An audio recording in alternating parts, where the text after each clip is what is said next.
A man missed his flight to help an elderly woman, unaware the woman was the airline's owner. The last boarding call for Flight 247 to Chicago echoed through Terminal C as Ethan Ross glanced anxiously at his watch. 20 minutes. He still had 20 minutes to make it. His worn leather boots squeaked against the polished airport floor as he quickened his pace, the weight of his backpack digging into his shoulders. Inside that backpack was everything he needed for the interview that could change his life: resume copies, his single decent button-up shirt carefully folded to minimize wrinkles, and a dog-eared notebook filled with questions he had prepared. This wasn't just any interview. After 15 years of fixing engines in a small-town garage, barely making ends meet, Midwest Motors had finally noticed his application. A mid-level mechanic position with benefits, vacation days, and most importantly, stability. At 42, Ethan had stopped believing opportunities like this would come his way again. He had scraped together 3 months of savings for this plane ticket, and now he was cutting it dangerously close. The security line had been longer than expected, and the TSA agent had taken his sweet time examining Ethan's weathered ID card. "Just make it to gate 32, he muttered to himself. "Just make it to." That's when he saw her. An elderly woman with silver hair pulled back in a loose bun stood near the security checkpoint, surrounded by 3 mismatched suitcases. Her coat was faded blue wool, clean but worn at the edges, and her hands trembled slightly as she tried to organize her belongings. A young airport employee walked briskly past her, glancing at his phone. A businessman in an expensive suit sidestepped around her luggage without looking up from his tablet. A family hurried by, parents ushering their children along. Ethan slowed his pace. The woman was trying to lift the largest suitcase onto the conveyor belt, her face pinched with effort. He looked at his watch again. 18 minutes. "Damn it," he whispered, then changed direction. "Ma'am?" Ethan approached with a smile. "Can I give you a hand with those?" The woman's eyes, a sharp, clear blue that seemed younger than the rest of her, widened in surprise. "Oh, thank you, young man. These bags seem to have gotten heavier since I packed them." Her voice had a soft, dignified quality to it. "No problem at all." Ethan hoisted the first suitcase onto the conveyor belt with ease. "Traveling somewhere nice?" "Just business," she replied vaguely. "Though at my age, it's all starting to blur together." As they moved through security, Ethan noticed the woman, who introduced herself only as Margaret, moving slowly, wincing slightly when she had to raise her arms for the scanner. "Where are you headed after this?" he asked, gathering her belongings on the other side. Margaret fumbled in her purse for a moment. "Oh dear, I seem to have. Gate 47B, I believe." She squinted at a crumpled boarding pass. Ethan's heart sank. Gate 47B was in Terminal D, clear across the airport from his own gate. He glanced at his watch. 15 minutes. He could make his gate if he left now. He could wish her good luck and sprint to his flight, to his future. "Terminal D is a bit of a walk," he said instead. "I can help you get there." Relief washed over Margaret's face. "Are you sure? I don't want to be a bother." "It's no bother," Ethan said, though his stomach knotted with anxiety. He lifted 2 of her suitcases, leaving her with the lightest one. "My mother always said we've got to look out for each other." They made their way through the crowded terminal, Ethan carefully matching his pace to Margaret's. She moved steadily but slowly, occasionally stopping to catch her breath. Each time they paused, Ethan felt seconds ticking away. "You're very kind," Margaret observed during one such pause. "Not many would stop these days." Ethan shrugged. "Just doing what anyone would do." "But they don't," she said quietly, her blue eyes studying him. That's precisely the point. As they passed a coffee kiosk, Margaret mentioned she was feeling a bit lightheaded. I forgot to eat breakfast with all the rush this morning, she admitted. Ethan checked his watch again. 10 minutes. Even if he sprinted now, it would be cutting it extremely close. Let me get you something, he offered, setting down the bags. Coffee? Maybe a sandwich? Just a tea would be lovely. But please let me. Margaret reached for her purse, but Ethan shook his head. My treat. You just rest for a moment. When he returned with a steaming cup of tea and a blueberry muffin, they looked fresh. He explained. Margaret accepted them with genuine gratitude. What brings you to the airport today? She asked between careful sips. Job interview in Chicago, Ethan replied. Kind of a big one, actually. Oh? What time is your flight? Ethan glanced at the departure board visible from where they sat. Flight 247 to Chicago, final boarding. Something in his expression must have given him away, because Margaret's face fell. Oh, young man. You're missing your flight because of me, aren't you? Ethan forced a smile. There'll be other flights. Not that he could afford another ticket, but she didn't need to know that. But your interview. I'll figure something out. He picked up her bags again. Let's get you to your gate. By the time they reached gate 47B, Ethan's flight had departed. He helped Margaret settle into a seat and made sure her boarding pass was in order. You're in first class, he noted with surprise. Margaret smiled mysteriously. A small luxury I allow myself these days. Well, you're all set. They'll start boarding in about 40 minutes. Ethan prepared to leave, his mind already racing through options. Call the company? Try to reschedule? Sleep in the airport until he could afford another ticket? Wait, Margaret called. I never got your name. Ethan. Ethan Ross. Thank you, Ethan Ross. She reached out and squeezed his hand, her grip surprisingly firm. I won't forget this. Ethan nodded, suddenly too tired to say more. He wandered back through the terminal, found an empty bench near baggage claim, and sat down heavily. He pulled out his phone to call Midwest Motors, but the battery was dead, the final insult of the day. He leaned back against the cold wall, closed his eyes, and tried not to think about everything he had just lost. His backpack made a lumpy pillow as he shifted to get comfortable. Maybe he could just rest here for a bit before figuring out his next move.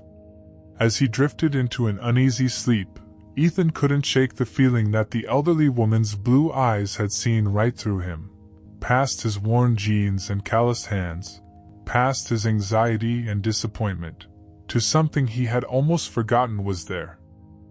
Ethan awoke with a start, his neck stiff from the awkward angle against his backpack. The terminal had quieted considerably, the rush of travelers thinned to a trickle.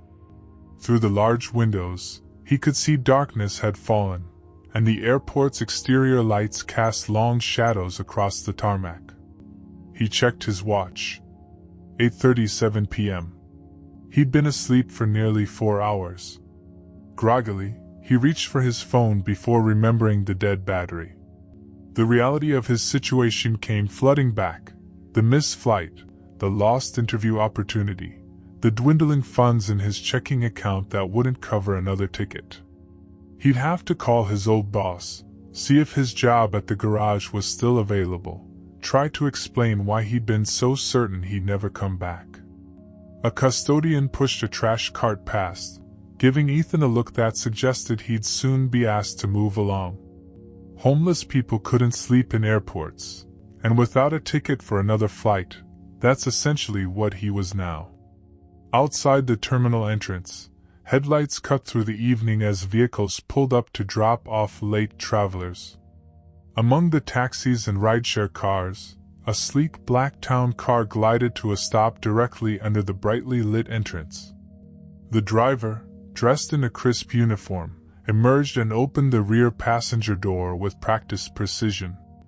Ethan wasn't paying much attention until a familiar figure stepped out of the luxury vehicle. The silver hair was now perfectly coiffed, the worn blue coat replaced by an elegant cashmere wrap in deep burgundy. A strand of pearls gleamed at her neck. But the eyes, those sharp blue eyes, were unmistakable. Margaret. Ethan blinked hard, wondering if exhaustion was causing him to hallucinate. Wasn't she supposed to be on a plane? He straightened up, suddenly self-conscious of his rumpled appearance, but remained seated, not wanting to intrude on whatever important business had brought her back to the airport. To his surprise, Margaret scanned the terminal with purpose. When her gaze landed on him, her face brightened with recognition. She spoke briefly to her driver, who nodded and returned to the car, then made her way directly toward Ethan's bench. If you're enjoying this story, kindly do us a favor and subscribe to our channel. It is free and won't cost anything, but it means the world to us. We're just a small channel trying to grow. Thank you, and back to the video. I thought I might find you here, she said without preamble. Ethan stood awkwardly, running a hand through his disheveled hair. Ms. Margaret? I thought you'd be halfway to wherever you were going by now. Plans change. Her smile was warm but offered no further explanation. Up close, Ethan noted that not only had her clothes changed, but there was something different about her demeanor, a quiet authority that hadn't been as evident before. And you, Ethan Ross, are still here because… He gestured vaguely. Trying to figure out my next move. My phone died, and the interview was… He trailed off, not wanting to make her feel guilty. The interview in Chicago that you missed because you were helping an old woman find her gate. Margaret finished for him. Ethan shrugged. Like I said, there'll be other opportunities. The lie sounded hollow even to his own ears. Margaret studied him for a long moment, her head tilted slightly. What if there was another way to get to Chicago tonight?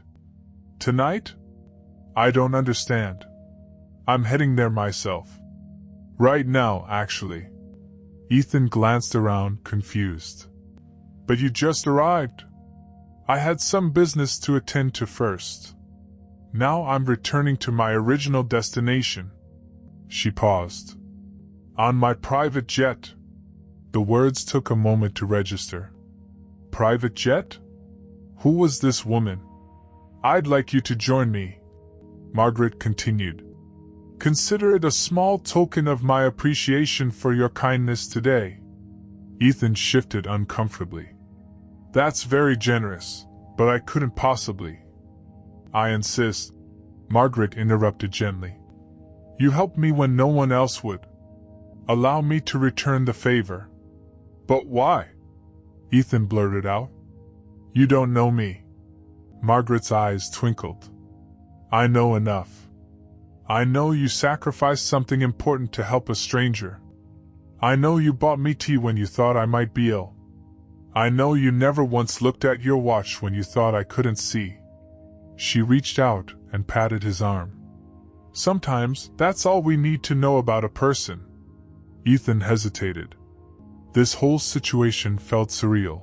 The mysterious elderly woman transformed into what appeared to be someone of considerable wealth and importance, offering him a ride on a private plane.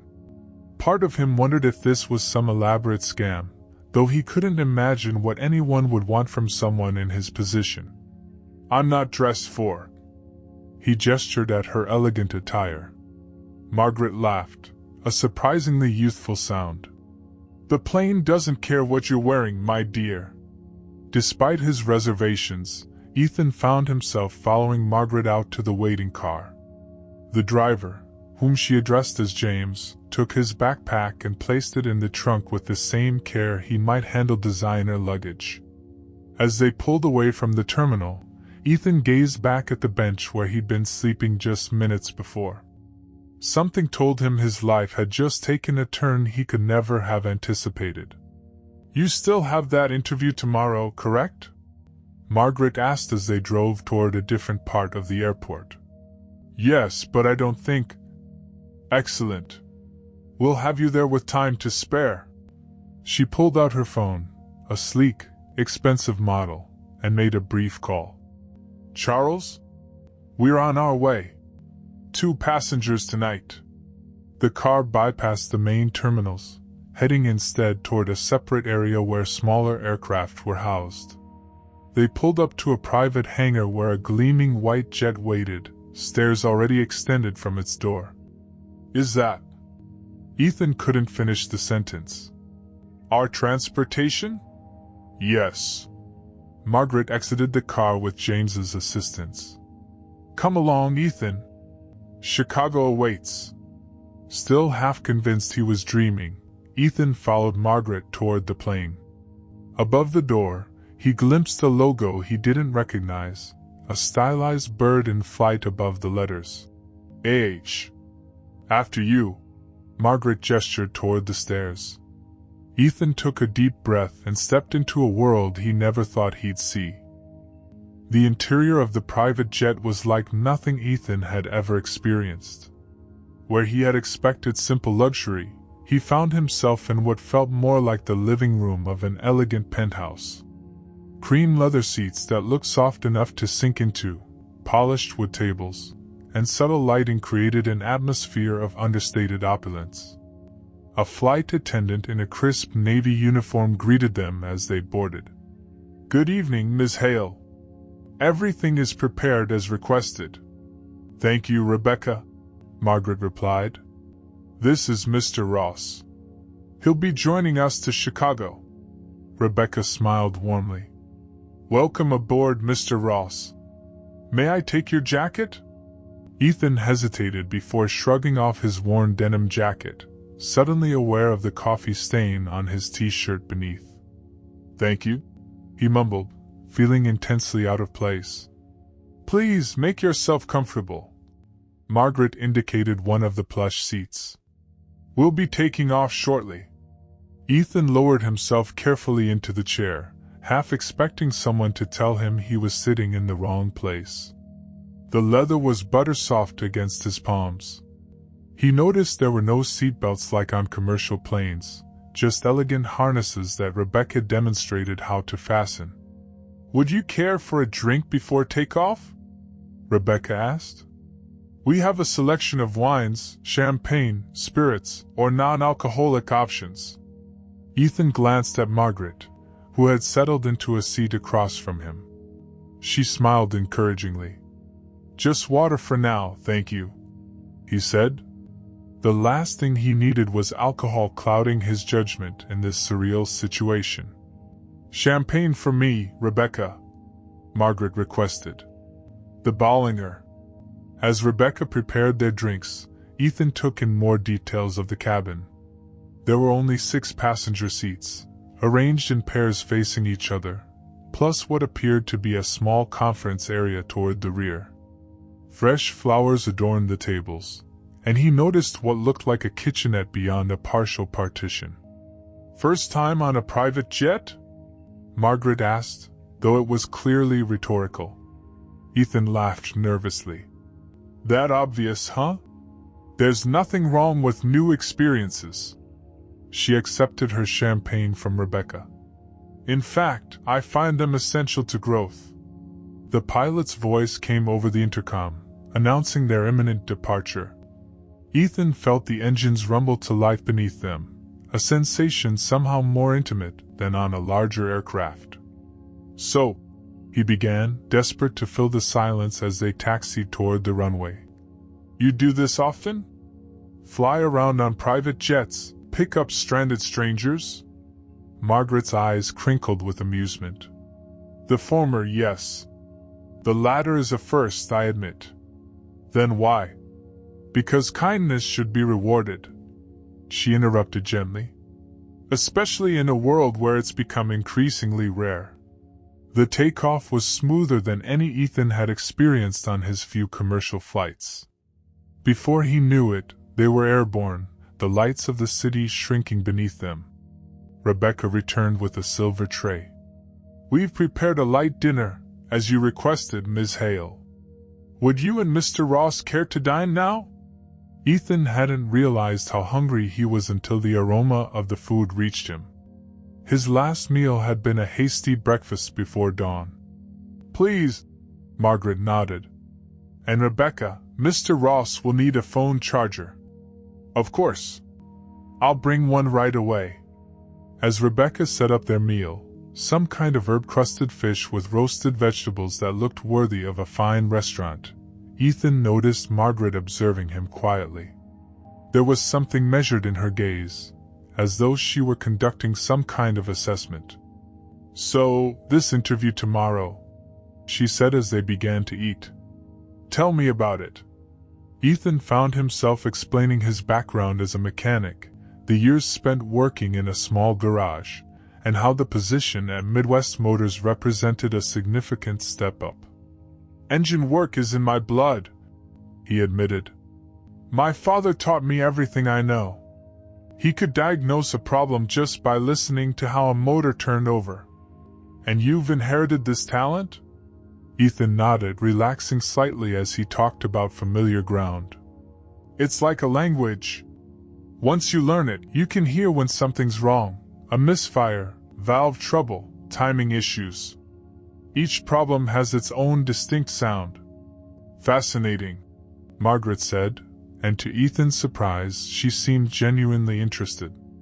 "And what would you do in this new position that you can't do now?" "It's more about stability than different work," Ethan admitted. "Health insurance, paid vacation, maybe enough savings to eventually get my own place instead of renting." Margaret nodded thoughtfully. "Modest ambitions. I'm a modest guy." Ethan shrugged, then added with a self-deprecating smile, "Though I'm having a hard time maintaining that image while eating gourmet food on a private jet." If you're enjoying this story, kindly do us a favor and subscribe to our channel. It is free and won't cost anything, but it means the world to us. We're just a small channel trying to grow. Thank you, and back to the video. That drew a laugh from Margaret. Perhaps modesty is overrated. As they finished their meal, Rebecca cleared the dishes and brought coffee. Ethan noticed how Margaret thanked her by name each time, her tone respectful rather than condescending. He found himself wondering again who exactly this woman was. When Rebecca brought the phone charger, Ethan thanked her profusely. "You have no idea how much I appreciate this," he said, relief evident in his voice.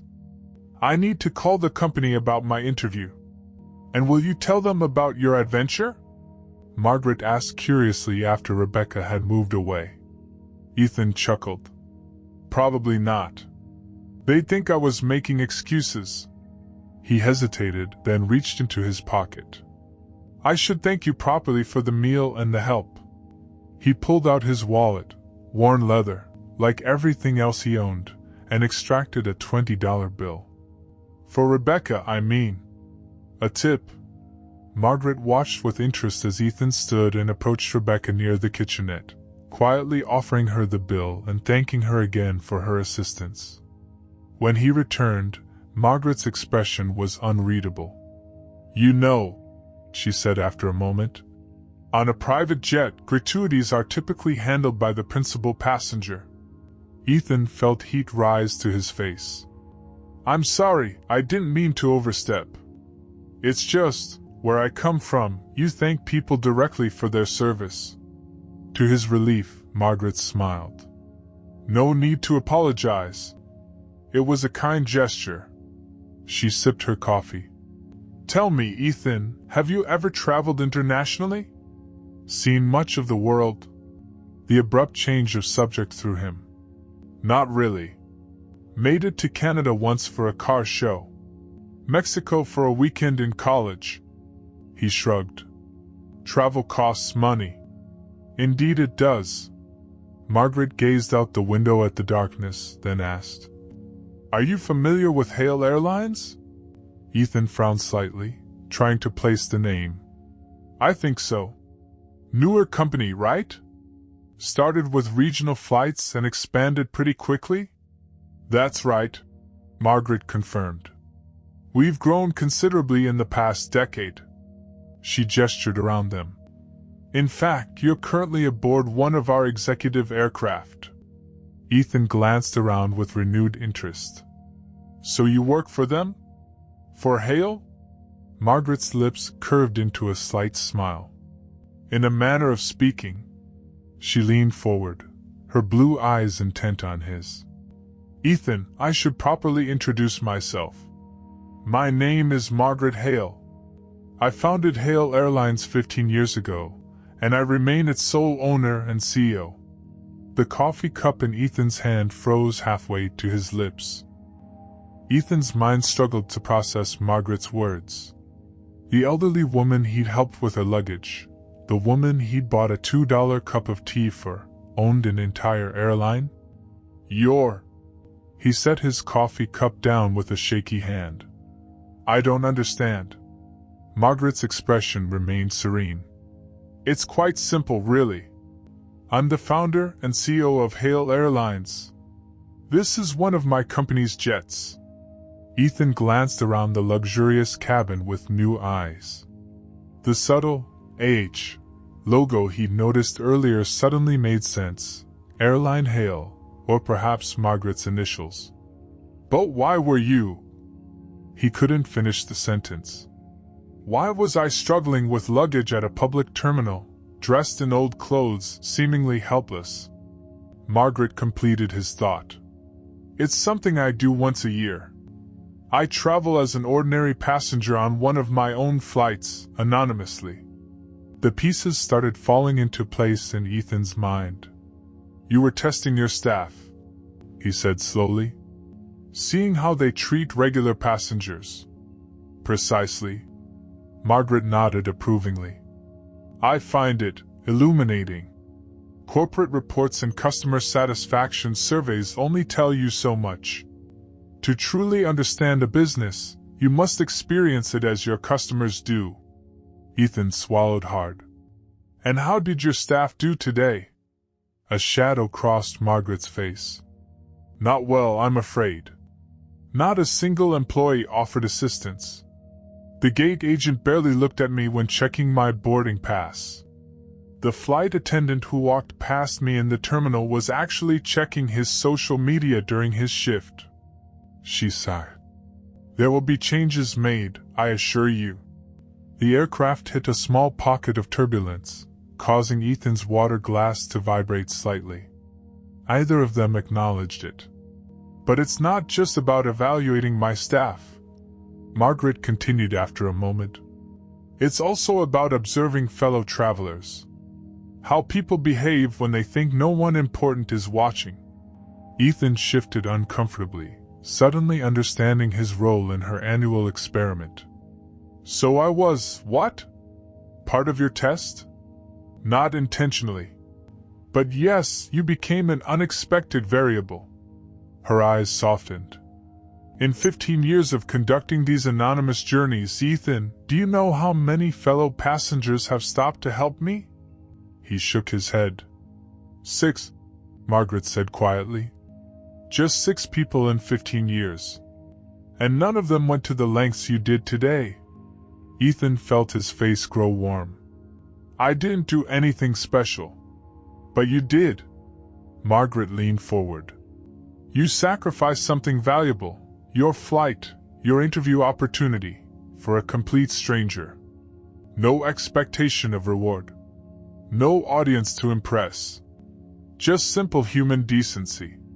The way she described it made Ethan uncomfortable. He'd never considered basic kindness to be exceptional. Anyone would have. No, Margaret interrupted firmly. They wouldn't. That's precisely what I've learned year after year. Most people simply don't notice, or worse, they notice and choose to walk by. Rebecca appeared with fresh coffee, momentarily interrupting their conversation.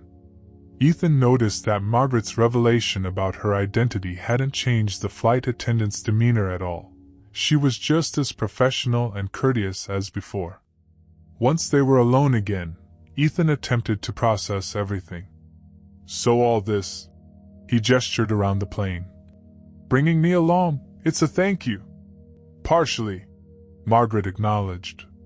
But I must admit to a certain professional curiosity as well. About what? About you, Ethan Ross.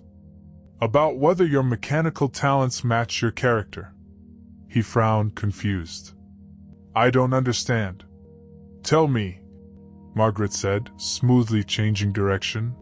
What do you know about aircraft maintenance? The question caught him off guard. Not much beyond basic principles. Engines are engines in some ways, combustion, cooling systems, fuel delivery. But aircraft have specialized systems I've never worked with. But you could learn? Of course, Ethan replied without hesitation. Given the right training, I could learn any mechanical system. Margaret nodded as though he'd confirmed something she already suspected. Did you know that the majority of the world's aircraft maintenance occurs in just a handful of countries? The US, parts of Europe, Singapore, the UAE. I guess that makes sense. That's where the money is. Precisely. Margaret's eyes lit up. But it creates a significant problem for emerging markets with growing air travel needs. Nations in Africa, parts of South America, Southeast Asia, they're dependent on sending their aircraft thousands of miles for routine maintenance. It's inefficient, expensive, and ultimately unsustainable as air travel continues to expand globally. Ethan nodded, following her logic but unsure where the conversation was heading. 3 years ago, I began developing a plan, Margaret continued. A network of regional maintenance hubs in underserved markets.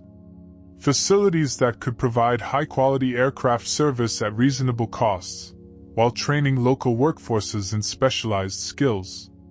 Sounds like a solid business model, Ethan offered. It is. But it's also proven remarkably difficult to implement. She sighed. Do you know why? Ethan considered the question. Technical challenges? Regulatory hurdles? Leadership, Margaret said firmly. Finding the right people to oversee these operations. I need individuals who understand mechanical systems intuitively, who can train others effectively, but more importantly, her gaze intensified, who possess integrity and humility. Technical skills can be taught. Character cannot. The implication of her words began to dawn on Ethan. A nervous flutter started in his stomach. Ms. Hale, are you suggesting? I'm not suggesting anything yet, she interrupted gently. If you're enjoying this story, kindly do us a favor and subscribe to our channel. It is free and won't cost anything, but it means the world to us. We're just a small channel trying to grow. Thank you, and back to the video. For now, I'm simply telling you about my business challenges while we fly to Chicago. But her eyes told a different story, one of assessment and consideration. The aircraft began its gradual descent, the lights of Chicago becoming visible through the windows. Ethan felt as though he were descending into a dream. Just hours ago, he had been an unemployed mechanic who'd missed his flight and likely his shot at a better future. Now he was having coffee with an airline magnate who seemed to be hinting at, what, exactly? We'll be landing shortly, Margaret noted, glancing out the window. Rebecca will ensure you have transportation to your hotel. Thank you, Ethan managed. For everything. This is... He gestured helplessly, unable to find adequate words. Margaret smiled. Our conversation isn't over, Ethan Ross. But I believe in sleep before important decisions. You have your interview tomorrow, and I wouldn't want to interfere with that opportunity. Even though you've implied you might have a different one to offer? The words slipped out before he could stop them. Margaret's eyes twinkled. Even so. Options are powerful things, aren't they? She reached into her handbag and extracted a business card, which she handed to him. Unlike most business cards Ethan had seen, this one was simple, just her name, the company logo, and a phone number. No title, no email, no office address. "Call this number tomorrow evening, after your interview," she said. "We'll continue our conversation then." The aircraft touched down with barely a bump, the pilot's expertise evident in the smooth landing. As they taxied toward a private hangar, Ethan found himself wondering if he'd ever see the inside of a plane like this again. As though reading his thoughts, Margaret said softly, "Sometimes, Ethan, life changes direction when we least expect it. The question is whether we're brave enough to change with it." Ethan stared at the job offer letter from Midwest Motors on his hotel desk.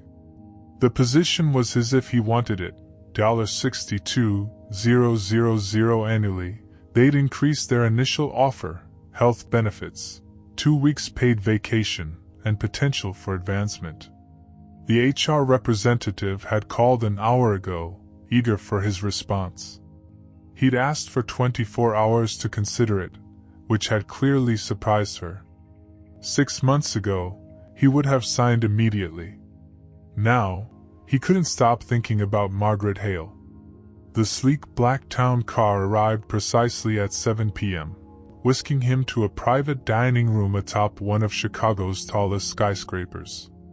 The city sprawled below, a tapestry of lights against the darkening sky. Margaret stood at the window, her silver hair catching the warm interior lighting, making it look almost like a halo. "Beautiful, isn't it?" she said without turning. "From up here, you can see possibilities that remain invisible from the ground." "It's breathtaking," Ethan admitted, joining her at the window. "I received word about your interview," Margaret said, finally turning to face him. "They've made you an offer." "Congratulations." Ethan wasn't surprised she knew. "Thank you. It's a good opportunity." "Is it?" Her blue eyes studied him intently. "Or is it merely better than what you had before?" The question caught him off guard. "Isn't that how progress works? Step by step, each one better than the last?" Margaret smiled. "Sometimes. And sometimes life offers us elevators instead of staircases." She gestured to a table set for two. "Shall we?" Over dinner, Margaret revealed her true purpose. "Hale Airlines is launching a global initiative," she explained, unfolding a map across the table. "Aircraft maintenance facilities in developing regions. Kenya, Brazil, Vietnam, Indonesia." Her finger traced lines connecting continents. "These markets are expanding rapidly, but lack technical infrastructure." "Maintenance for your fleet?" Ethan asked. "Initially.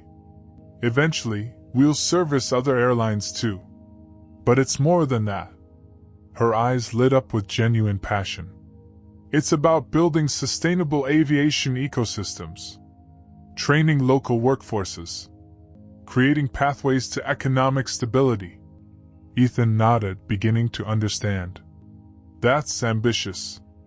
"It's necessary," Margaret corrected. "Aviation connects our world, but access remains unequal. We can change that." She sipped her water, letting her words hang in the air. "What does this have to do with me?" Ethan finally asked. Margaret leaned forward. "I need someone to lead the technical training program. Someone who understands machines intuitively. Someone who can teach patiently, connect with people from diverse backgrounds, and maintain rigorous standards without arrogance." Ethan felt his pulse quicken. "You barely know me. I know enough." Her gaze was unwavering. "I know you sacrificed your future to help a stranger. I know you treated service staff with respect even when you thought I wasn't watching.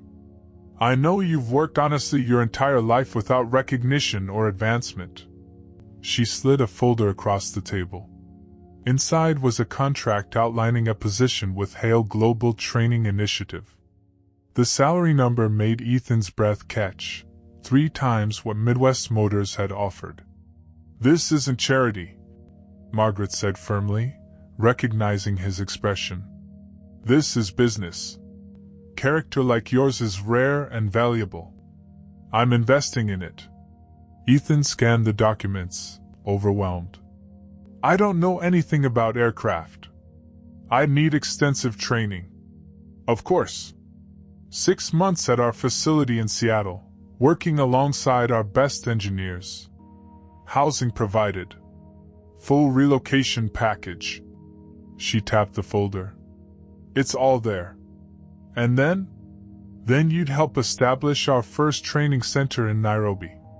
You'd select local apprentices, develop curriculum, build a team." Ethan's mind reeled. "You're asking me to move to Kenya?" "I'm asking you to help build something extraordinary," Margaret corrected.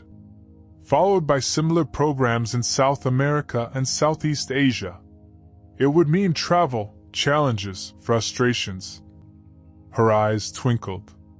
"And the chance to change thousands of lives, including your own." "Why me?" he whispered. "There must be people with more qualifications, more experience." "Qualifications can be acquired. Experience accumulates. But integrity?" Margaret shook her head. "That's innate. You can't teach someone to do the right thing when no one is watching." She stood, walking to the window again. "The job at Midwest Motors is safe, familiar. You'd do well there. But it's a job, Ethan. I'm offering you a purpose." Ethan joined her, staring out at the glittering city. "It sounds impossible. Most worthwhile things do at first." She turned to him. "You helped an old woman with her bags yesterday. Today, I'm asking you to help lift entire communities toward a better future. What if I fail?" Margaret's smile was gentle. "What if you succeed?" For the first time, Ethan visualized it, teaching young mechanics in Kenya, watching them grow skilled and confident, building something meaningful that would outlast him. The vision tugged at something deep within his chest. "I need to think about it," he said finally. "Of course. Though I suspect you've been thinking about little else since our flight." Margaret handed him a pen. "Sign it tonight, and we start your training next week. Or don't, and the car will take you back to your hotel, no hard feelings. The choice is entirely yours." She stepped away, giving him space. Ethan stared at the contract, then at the pen in his hand. His entire life had been cautious, measured steps. Safe choices. The pen felt heavier than any tool he'd ever held. He thought of his father, who'd taught him to fix engines but had never ventured beyond their small town. He thought of the years in the same garage, the unvarying routine, the gradual shrinking of dreams. Then he thought of Margaret struggling with her bags while everyone walked past. If you're enjoying this story, kindly do us a favor and subscribe to our channel. It is free and won't cost anything, but it means the world to us. We're just a small channel trying to grow. Thank you, and back to the video. Sometimes the right path was the one fewer people traveled. With a deep breath, Ethan Ross signed his name, and with it, wrote the beginning of an entirely new story. 18 months later, Ethan stood on the observation deck of the newly completed Hale Aviation Training Center just outside Nairobi. The morning sun cast long shadows across the tarmac where 3 aircraft awaited maintenance checks. Through the large windows below, he could see his team of 30 technicians, all local, all trained under his guidance, moving with confident precision through their tasks. "Impressive operation you've built here, Mr. Ross," said Daniel Kamani, the Kenyan transport minister, who stood beside him. "From concept to functioning facility in less than 2 years." Ethan smiled. "I just helped implement the vision. The real credit belongs to my team, and to Ms. Hale." "Speaking of whom?" Daniel nodded toward the entrance where a familiar town car had pulled up. Ethan felt a familiar flutter of nerves, even after all this time. Margaret still had that effect on people. He watched as she emerged from the vehicle, elegant as always in a light linen suit that conceded to the Kenyan heat. At 73, she moved more deliberately than she once had, but her eyes remained as sharp and perceptive as the day they'd met. "Minister Kamani," she greeted with a warm handshake. "Thank you for coming personally." "How could I miss this?" he replied. "Your facility has already created over 100 jobs, with more to come. And I understand you've accepted your first contract outside Hale Airlines?" "Ethiopian Airways," Margaret confirmed. "Their first 3 aircraft arrive next week." "Remarkable." The minister glanced at his watch. "I should join the other officials downstairs. The ceremony begins soon." As he departed, Margaret turned to Ethan, her eyes taking in every detail of his appearance. The crisp uniform with the Hale emblem, the confidence in his posture, the subtle tan from months under the African sun. "You look like you belong here," she said. Ethan laughed. "I feel like I do most days. Though I still can't believe how much has changed." Margaret gazed out at the facility, state-of-the-art hangars, classrooms, dormitories for trainees, and a runway recently extended to accommodate larger aircraft. "Any regrets?" she asked. "About turning down the safe option?" Ethan considered the question seriously, as he always did when Margaret asked it. "None," he answered truthfully. "Though I still wonder sometimes why you took such a chance on me." Margaret's eyes crinkled with amusement. "I've built my entire career on calculated risks, Ethan. You were one of my better ones." An aide approached, informing them that the dedication ceremony was ready to begin. As they walked toward the elevator, Margaret paused. "I brought you something," she said, retrieving a small box from her bag. "A reminder." Inside was a simple keychain, a miniature suitcase, beautifully crafted in silver. "To commemorate luggage much easier to carry than the ones we met over," Margaret explained with a twinkle in her eye. Ethan laughed, unexpectedly moved by the gesture. "I think those bags were the best thing I ever helped with."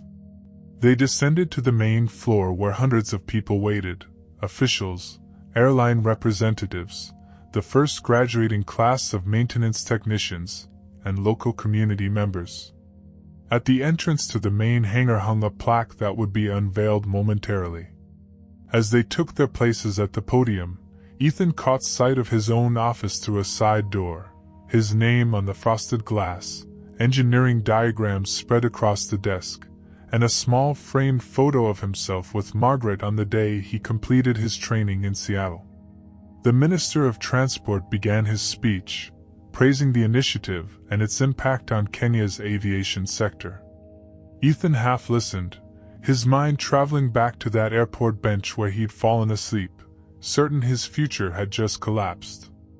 "And now," the minister was saying, "I invite Ms. Margaret Hale and Mr. Ethan Ross to unveil the dedication plaque for this remarkable facility."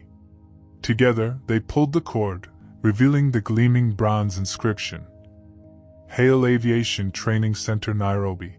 Where kindness creates opportunity."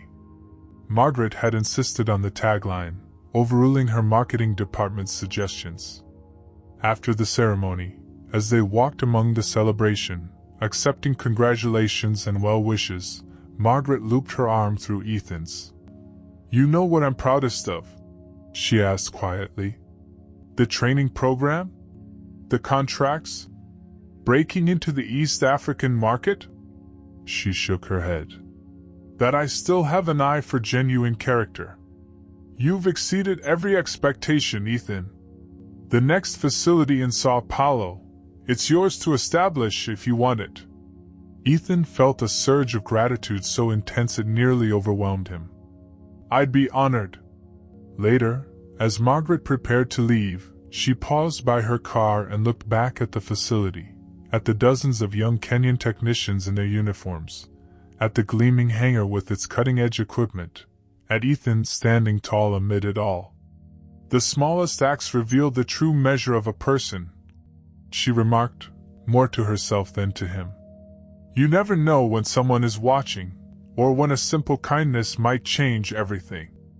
Ethan nodded, thinking of all the lives now connected to his own, the trainees and their families, the communities served by safer aviation, the passengers who would never know his name but whose journeys he helped secure. "Safe travels, Margaret," he said as she entered her car. "See you in 3 months for the Vietnam site evaluation? I wouldn't miss it," she promised. As the car pulled away, she lowered her window. "And Ethan? Thank you for carrying my bags that day." He watched the car disappear, then turned back to the facility, his facility, with a renewed sense of purpose. Somewhere in an airport terminal, at this very moment, someone was making a choice between hurry and humanity. Ethan hoped they would choose as he had. After all, you never knew where a missed flight might lead. The Yen 7, Ethan found himself in the back of another luxury town car, this one driving him through Chicago's upscale Gold Coast neighborhood. They pulled up to a discreet restaurant with no signage, just an elegant brass number on the door. Inside, the maitre d' led him through the dimly lit dining room to a private alcove in the back.